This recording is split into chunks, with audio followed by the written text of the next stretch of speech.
Lahore, Pakistan in the late 1990s. The bustling city teemed with life, markets full of vibrant colors and sounds. Amidst this chaos lurked a predator, unseen and deadly. His name was JAVED IQBAL, a name that would soon become synonymous with terror, a name that would haunt the streets of Lahore forever. Iqbal appeared an ordinary man to the outside world, a businessman with a modest life, yet beneath this facade lay a chilling reality. JAVED IQBAL was a serial killer. His crimes would terrorize a nation and leave an indelible mark on its history. He targeted the most vulnerable street children. These were kids who had nowhere to go, no one to protect them. They disappeared without a trace, swallowed by the urban jungle. Little did anyone know they had fallen into the clutches of JAVED IQBAL. Iqbal's method of luring his victims was as cunning as it was sinister. He operated with a sickening precision. He promised them food, shelter, and money. For these street children, such promises were irresistible. He ran a video game arcade, a place where children gathered. He used this as a hunting ground. It was the perfect trap. He gained their trust, offered them a place to stay. Once in his grasp, escape was impossible. His home, disguised as a safe haven, was a house of horrors. Iqbal used a variety of methods to capture his prey: gifts, charm, and false promises. It was all a part of his twisted game. The children were often drugged, rendering them helpless. They were trapped in a nightmare from which there was no waking. The meticulous planning and execution of his methods were chillingly effective. Once Iqbal had his victims, the true horror began. He confessed to killing over 100 children. His methods were brutal. Strangulation was his preferred technique. It was silent, quick, and final. He kept detailed records of his crimes, photographs of his victims, notes of their final moments. Each one was a trophy, a testament to his dark deeds. These records were found in his house, a grim catalogue of his atrocities. He then disposed of the bodies in the most horrifying manner, dissolving them in acid. This left no trace, no evidence. It was as if the children had vanished into thin air. The meticulous disposal of bodies was another layer of his monstrous persona. The discovery of these acts sent shockwaves through Pakistan. The details were too gruesome to comprehend. It was a horror story that no one wanted to believe, but it was all too real. Iqbal claimed his motives were rooted in his past. He spoke of being a victim of police brutality. This, he said, had driven him to seek revenge. His way of making the world pay for his suffering. He saw himself as a vigilante, righting the wrongs done to him. But this was a twisted justification for his heinous acts. His past did not excuse his present. The trauma he experienced was real, but his response was monstrous. His victims were innocent. They had nothing to do with his suffering, yet they paid the ultimate price. His need for revenge consumed him, turning him into a monster.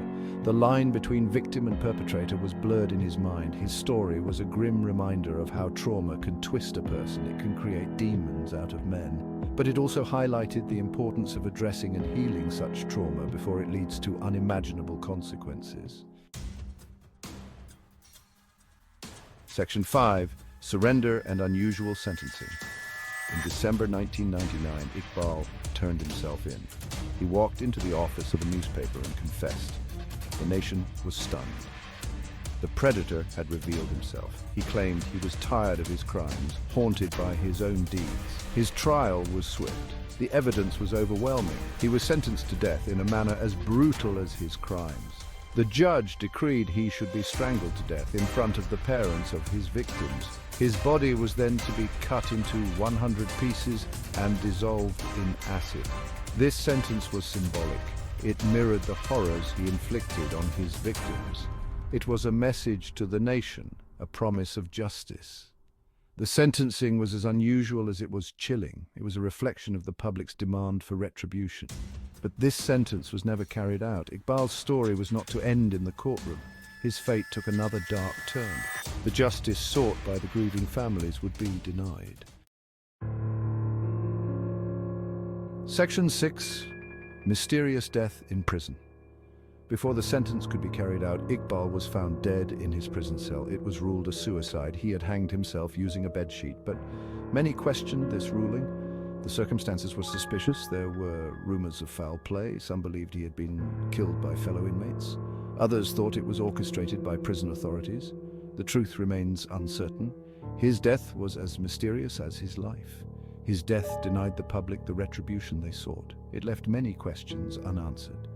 Did he take the easy way out, or was justice served in a different manner? The mystery of his death added another layer to his dark story. His victims and their families were left with no closure.